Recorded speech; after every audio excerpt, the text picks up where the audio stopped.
MGM is letting customers choreograph the Bellagio fountain show. A Southern Nevada casino received a record-level fine for 2 incidents of excessive force, and the Tropicana's final days are officially here. So get ready, because we've got all that and more coming up in this month's video of Las Vegas news, updates, and rumors for April 2024. The latest tourist numbers show that from the beginning of 2024 through the end of January, an estimated 3.4 million people have visited Las Vegas, which is a 3.3% increase from last year. The average price for a room on the Strip is now $204, a 1% decrease, and the average room price in downtown has reached $100, a 4% decrease. The Strip has made $686.2 million so far in gambling revenue, a 4% decrease, and downtown has made $85.7 million, a 1% increase. MGM is now allowing guests the opportunity to choreograph the Bellagio fountain show as part of its partnership with Marriott. This is one of 3 Marriott Bonvoy moments that millions of Marriott and MGM customers can bid on. The way it works is that members will bid on these experiences by using their loyalty points in an auction-style format. A paragraph from the Review Journal gives more details. For the first time ever, a Bellagio fountain show is being turned over to someone outside show management. The winning bidder will choose a song and work with Wet Design of California to develop a show and then go to Las Vegas for the show's premiere with 5 guests. The sequence will become part of the Bellagio roster of shows for future fountain viewers. Several Southern Nevada casino security guards cost their employer $500,000 recently. The Riverside Resort and Casino in Laughlin was given a record-level fine of $500,000 by the Nevada Gaming Commission over 2 incidents in 2022 involving security guards using unreasonable levels of force. The first involved a Riverside Casino employee being detained and held by 4 security guards without reasonable suspicion of wrongdoing. A Las Vegas Metropolitan Police Department investigation determined 4 guards should be arrested on charges of coercion with physical force and false imprisonment, but the charges were later reduced and then eventually dismissed after the guards stayed out of trouble and completed impulse control training. The second incident involved a casino security guard using excessive force when escorting a patron off of the casino property. Both incidents resulted in physical injuries from the interaction with the security guards. 4 of the 5 guards have been fired, and the other has been reassigned to a non-gaming job. We've been noticing a trend lately on social media of more hotels and casino brands interacting with other accounts. 2 casino accounts, Plaza and Circa, have regularly been doing so for years, with Plaza now publishing videos of how to play table games. However, we've seen Oyo reply numerous times as of late. Station Casino's main account has been active, along with their Red Rock and Durango accounts having fun with AI and announcing a donut shop opening and March Madness promo. We've also seen Sam's Town teaching table games to new players and making videos to promote their bingo. There's our direct interaction with Rio and William Hill last month. We've also seen At Vegas giving a witty response to our broken escalators on the Strip. DraftKings Casino shares what it means to be a Vegas local, and Circus Sports showing everyone how to safely post a picture of their sports bet and potentially get cussed out if you try to cash in someone else's ticket. Lastly, even MGM Resorts, the biggest corporation in the entire state of Nevada, has recently published content on their MGM Grand account that has a much more human feel to it. Since this account started in 2014, we've never seen so many big brands in the hospitality industry engage this much on social media. We're hoping this trend continues. The Rio Hotel and Casino is steadily making progress under the $340 million renovation of its new owner and manager, Dreamscape.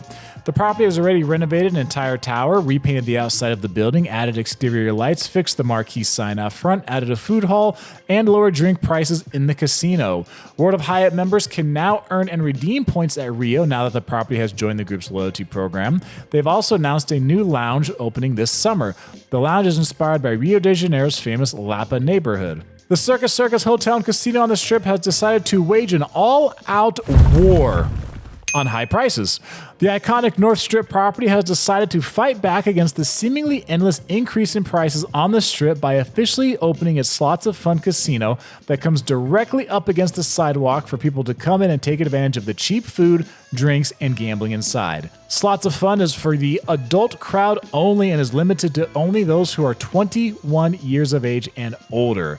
The property is bringing back the good old days with $2 beers at their renovated bar, $2 shrimp cocktails, $2 popcorn, and $2 hot dogs. They also offer multiple table game options with lower minimums. Roll to win craps is $10. The 4, 6, 5 blackjack tables are $5, and double zero roulette is $10. Circus also took their coin slots from inside of the main casino and moved them to the Slots of Fun section. Fun fact, Circus is the only casino on the Las Vegas Strip that still offers coin slots for players. Southwest Airlines is cutting back on the amount of flights that it offers later this year. This is due to Southwest not being able to receive as many new planes from Boeing as they initially expected. Although they will be cutting the number of flights offered this year, Southwest has not yet specified which airports will be impacted most. Southwest is the busiest commercial air carrier at Harry Reid International Airport, bringing in almost 21 million passengers to and from Las Vegas in 2023, or about 36% of all passengers.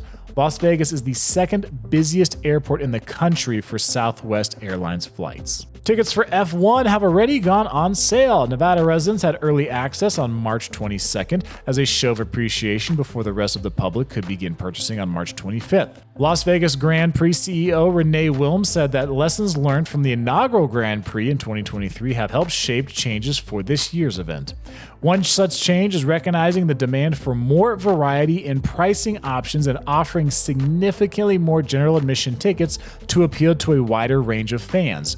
This year's F1 race will include a dedicated general admission fan zone and a new experience on the Strip in partnership with Caesars Palace. A Fox 5 article shows that the cheapest general admission tickets for fans begin at $150, with the most expensive options of clubs and luxury suites going as high as $10,500. While the Oakland A's are still facing numerous hurdles in becoming the Las Vegas A's, the organization has released new renderings of the future stadium that will take place of where the Tropicana Hotel and Casino sits. The Oakland A's have been looking at how another Oakland team, the Raiders, were able to make the move to Southern Nevada as a blueprint for their own plan. Oakland A's owner John Fisher told the Review-Journal, "It's obviously really difficult for people in Oakland, the East Bay area, to lose a team, but seeing the success of the Raiders in Las Vegas is something that has obviously given us a lot of confidence that this market is ready for all sports." Later this year, Clark County schools will begin requiring students in grades 6 through 12 to put their cell phones in signal blocking pouches while in class. Roughly 10% of schools already do this, but it will become mandatory in August. The goal is to reduce student distractions during class and help facilitate a better learning environment for all students. The phones will be close to the students and accessible in case of emergencies. The Tropicana Hotel and Casino's 67 years of service will be closing for good on April 2nd at noon. We recently did a hotel vlog as one final stayed to visit the property to remember its place in Las Vegas history. The ownership and management have graciously been using the property's 2 large marquee signs to thank all of their employees for the work that they have done by displaying their names on the signs. The Oakland A's are set to build a new stadium on the property that should be completed in 2028.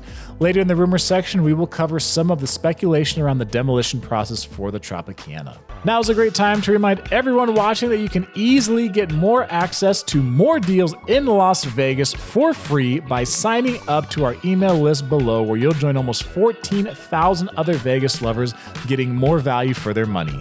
There are deals for hotels, casinos, restaurants, happy hours, locals, military, seniors, and teachers all around the Vegas Valley. The next deals list will be sent 1 to 2 days after this video goes live. Last month's free email of deals boasted a 56% open rate. So if you haven't signed up yet, be sure to use that link below and enjoy the savings. A Southern Nevada casino is set to undergo $6 million in renovations this year.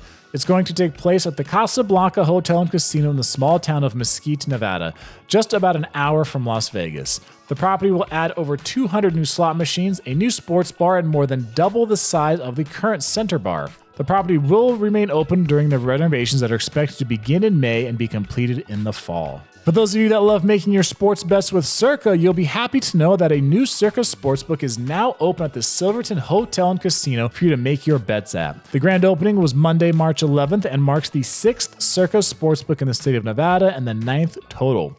The 1,600 square foot sportsbook will be open from 8 a.m. to 10 p.m., have 3 betting windows, food service from Johnny Rockets and Woohoo Noodle, 5 parking spots in Silverton's garage reserved for Circa sports guests, 12 cushioned lounge chairs, 6 4-person tables, 4 booths, and 24 bar top games. The Silverton is also about to open a new $10 million pool for guests as part of its $40 million hotel remodel. The Rio's new hotel owner wants a sky bridge to connect the property to the Las Vegas Strip. It's no secret about the Rio's continued progress since ownership changed from Caesars Entertainment to Dreamscape. Although the property is very close to the Strip, it's not the most convenient walk, particularly if the weather is extreme.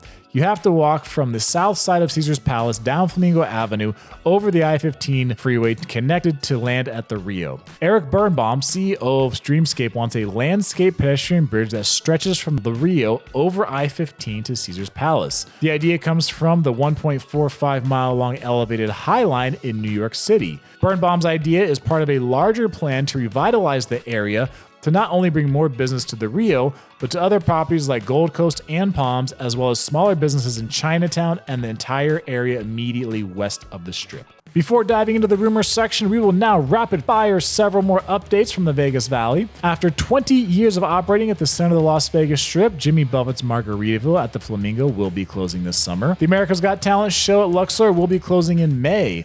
Popular New York restaurant Junior's has officially opened its new location at Resorts World.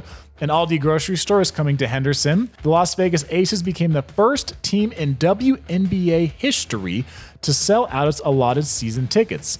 A Mexican tiki bar named Todo Bien has opened up in southwest Las Vegas. The Las Vegas City Marshals have launched a new program aimed at making the Fremont Street area the safest tourist corridor in America. Esther's Kitchen has opened up its newer and larger location on Main Street in the Arts District. The Oakland A's are in discussions with the Neon Museum about including some of the museum's classic Las Vegas signs to be displayed in and around the stadium once completed.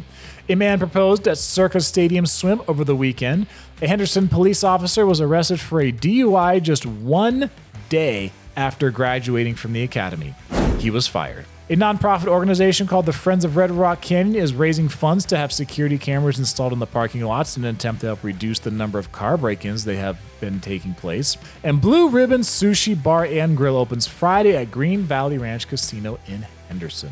As we begin the rumors section, we'll start off with the Sphere. According to TMZ, the Eagles may be getting a residency at the Sphere after U2 has completed theirs. The band is reportedly in negotiations over the deal, and while nothing is finalized, any residency would likely begin in the fall or winter time. As far as the demolition of the Tropicana Hotel and Casino, there have been some speculation surrounding a possible implosion. We've been informed by several employees that one of the original wings of bungalow rooms has asbestos and has not been open to the public for years, which would have to be handled first before any implosion. As far as the stained glass above the table games area, we've been told that there will be an effort to preserve at least some of it. There's been talk that the glass will be divided up between the Mob Museum, Neon Museum, the new stadium, and the new hotel that will be built on site for all venues to have the glass on display. We've also been told that one person did buy the glass, but no further details were given. Regardless, we are optimistic that at least some of the glass will be preserved in some fashion after the closing. The glass was initially installed in 1979. A rumor made its way onto social media about the Wynn offering tier matching in April and May. If you've been following this channel for some time, you've likely seen several pieces of content about how tier matching your status from one casino to another can be a great way to enjoy higher level benefits at other Vegas properties to see if you like them better than where you normally play. No details have been released as of yet, but this could be a very valuable offer for many visitors to experience such a luxurious property. That wraps up this month's video. We appreciate all of you being here and watching. Please be sure to sign up for that email list down below if you want to get more deals in Las Vegas sent to you for free. Thanks again. I am Jacob, and this is My Life in Vegas.